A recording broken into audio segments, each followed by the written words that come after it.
Today, I will show you how the bedding that I use in my sleeping area has evolved since moving into my car. I had originally tried to replicate the look and feel of the bed that I was used to sleeping on. As time went on, I became comfortable with living in a car, and my focus shifted from trying to replicate my previous living conditions before car living to focusing on the simplest and most efficient way to live in a small space. Here is a video clip from the first video that I posted on this channel, which shows my original bedding design. So I've got several layers of bedding that I'm going to try using because I really want to create a comfortable space to sleep. You know, it's already going to be a sacrifice giving up my apartment and living in a car.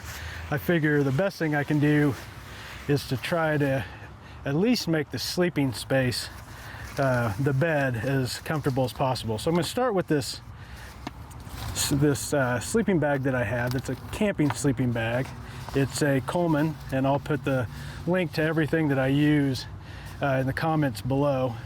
I'm going to start with this. This is a heavy sleeping bag, well padded, because it's for cold weather use.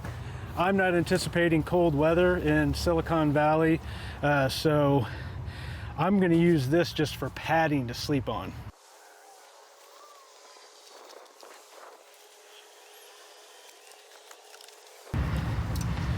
Okay, so that creates a pretty good initial padding, but it's really not that soft. And so what I'm going to do is, I had a pillow top cover that I bought for my queen size bed in my apartment that sat on top of my mattress and underneath my sheet, and I took it and I cut it to the size I'd need for this sleeping area. So I'm going to add this to it.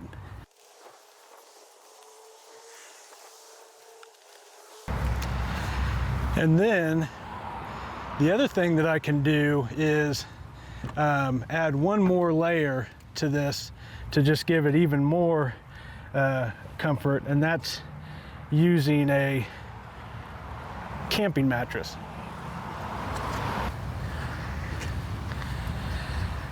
This is what is called a self-inflating mattress, because as I take it out and spread it out, it'll suck the air into the mattress and inflate it.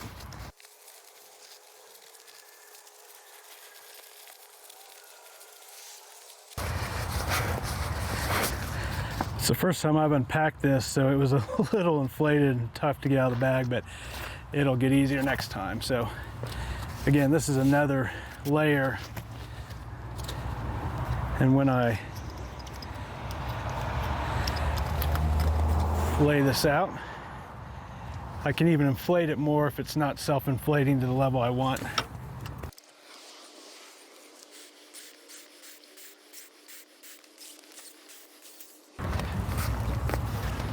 Actually, what will probably make the most sense is to put this underneath, the other two.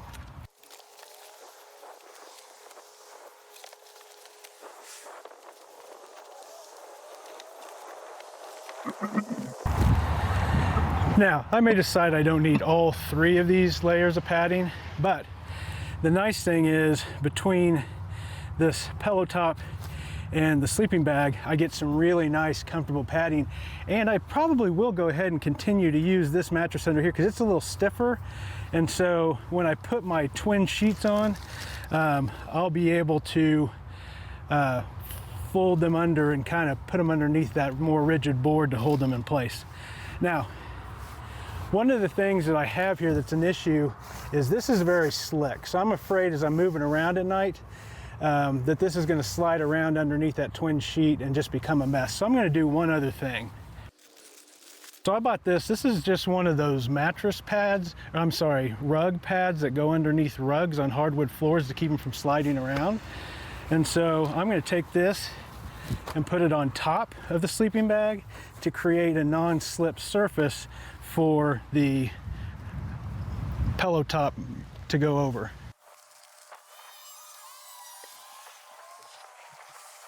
Okay, now that's not going anywhere.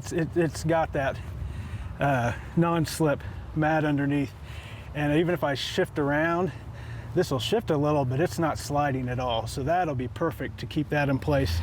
And so I've also got my fitted twin sheet so that I'm not laying directly on this and getting it dirty over time.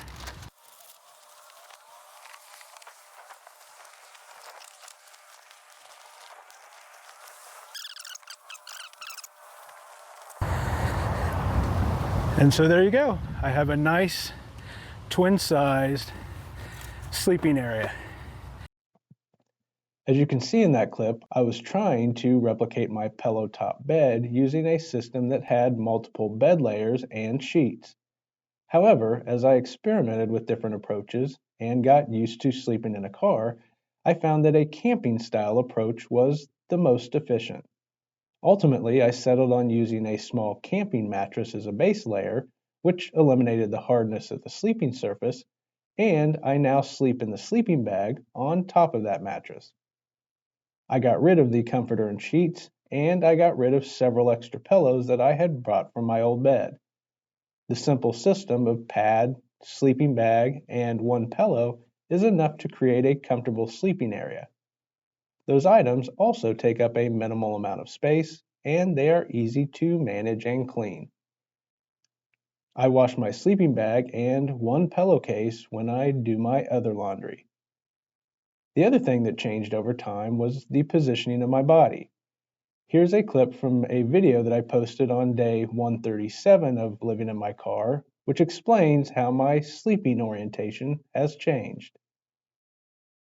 This picture is of the inside of my car when I first arrived in Silicon Valley after moving out of my apartment in Denver and never having lived in a car before. Things were organized in a way that I thought would logically work, and everything was in its nice, neat place. One of the first things that changed was the orientation of my body when I sleep.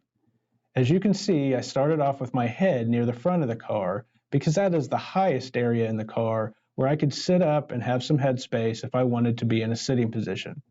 However, over time, I realized that sleeping with my head toward the rear of the car and my feet in between the front seats made the most sense.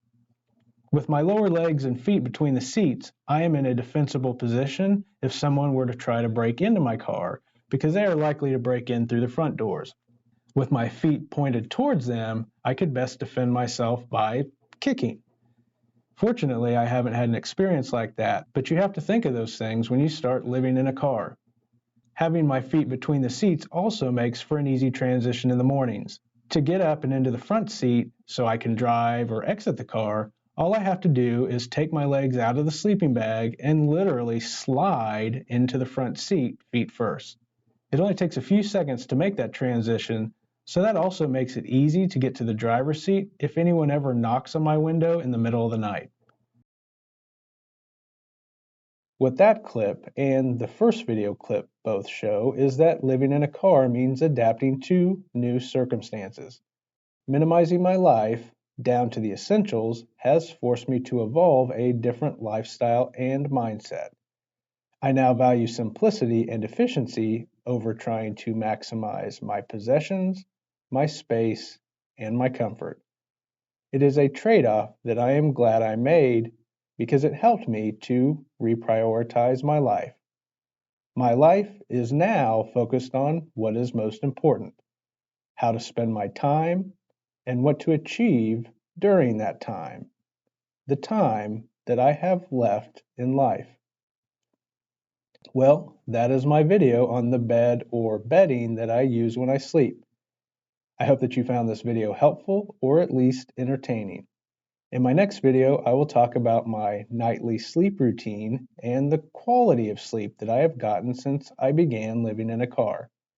As always, please feel free to leave any feedback or questions in the comments section below, and don't forget to click the subscribe button to find out about my future videos. And thank you for taking the time to watch this video.